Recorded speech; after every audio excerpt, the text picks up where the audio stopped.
DNA relatives. Ah, fuck. What now? I got an email from the 23andMe DNA company. I don't know if you know about them. This is the way it works. You put some of your stuff. I don't remember where from. It's been a while. Maybe mouth, ear hole, anus. I don't remember. Anyway, you put some of your stuff into a little tiny plastic bottle and put the bottle in an envelope and you send it off to the 23andMe DNA folks. They get the stuff out and they tear it all apart and compare it to other people's stuff that got torn apart.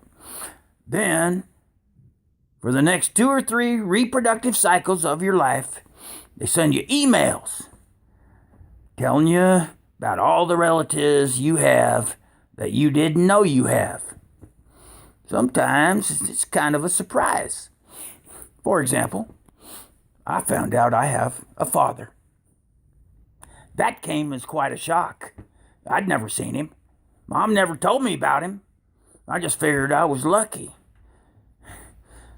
I only had one parent trying to catch me doing all the creepy things I do when no one's looking. Lucky. I feel sorry for them poor kids that got 2 of them parents. No fun. No fun at all. They get caught. For example, my best friend, Billy Joe Bob, got caught rubbing a goldfish on his penis. Simple shit in my house. Imagine, in my house, I've gotten away with rubbing raw chicken on the dog's penis. I'm just saying, 2 parents, no fun. Anyway, according to these, 23andMe DNA folks, I also got some cousins. According to the email, I got some 4th cousins and some others.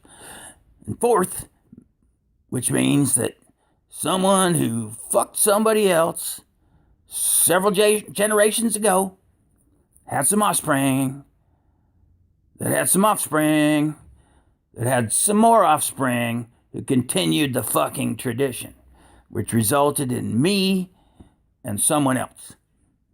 And if you trace the habit of fucking back far enough, me and someone else had some fuckers in common. That's the way it works. As it turns out, they got this DNA stuff. DNA. Why do they use initials? They got this DNA stuff down to a science. I got a special email yesterday. Little light went off on my computer. Beep, beep, beep, beep. I don't know how they do that. I don't understand technology very much. I got a computer, though. Anyway, I got a special email yesterday. Beep, beep. They determined that I am related to Jesus. Hell.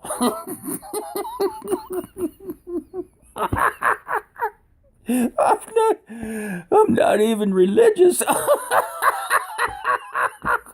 Jesus. Oh, fuck. But, on the other hand, it's somewhat comforting to know that you have ancestors that don't die, even after they put some big nails in his feet and hands and hung him on a cross in the sun with no sunscreen. They had no sunscreen back then. For God knows how long. He was probably sunburnt to shit. And then, after he looked dead, then they knocked the cross over to get him down for the stuffing into the cave part of his future. Cross must have fell back, because if it fell forward, we got crushed Jesus and Jesus stew. That's all I'm saying. Don't let meat go to waste. This is all documented in some book. That's how I know. But Through a network of 23andMe relatives, we've pieced together more of the details of our common Jesus. Oh, wow. Turns out my ancestors are tough. Dear Jesus, imagine you're in a cave, dark cave, no light. They didn't figure out electricity in the early days of my ancestors. Not even a candle. In the dark, you come back to life. Your first thought? My hands hurt. Then you get up and wander the dark cave, trying to figure out what the fuck is going on here.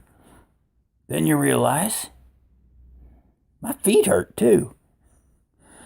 Finally, you see a sliver of light on the far side of the dark cave. And your next thought, I see the light. So Jesus limps over there, my ancestor Jesus, whining all the way. My hands and feet hurt. He gets there and realizes, I don't think I can squeeze through that crack. I've been on a keto diet for several years now, but I'm thin, but not that thin. What am I going to do now? So, my ancestor Jesus sits down and ponders the situation. He's a ponderer. He is. Suddenly, from across the dark cave, from above, maybe over there. No, over there. No. Can't really tell where the voice is coming from due to the reverberational acoustic properties of the dark cave. But it was clear there was a voice. And the voice said, Will. Now my ancestor Jesus groaned. Goddamn. I don't know who you are or where you're at, since we're in a dark cave and I can't see shit, but Will, what the fuck does that have to do with anything? Again, the voice said, Will. My ancestor, Jesus, thought some more. Then he had one of them flashes of memory. He remembered there were some fellas chipping away at a big rock. He remembered thinking, what are these dumb shits doing? They're trying to make a circle rock? I like squares. I'm especially attracted to pentagons. I don't know why. Anyway, that's all it took. Jesus jumped up too fast and fell down. God damn it. My toe hurts. He got up again, slower, and looked at the rock that was covering the entrance to the cave. There was just enough sliver of light for my ancestor Jesus to realize, no. Those rock chipping dolts finished chipping the circle of stone. Then they rolled it up here and trapped me in a cave with it. Is that what they did? I knew them fellas had bad intentions. Squares. I like squares and pentagons. Who chips a circle out of stone?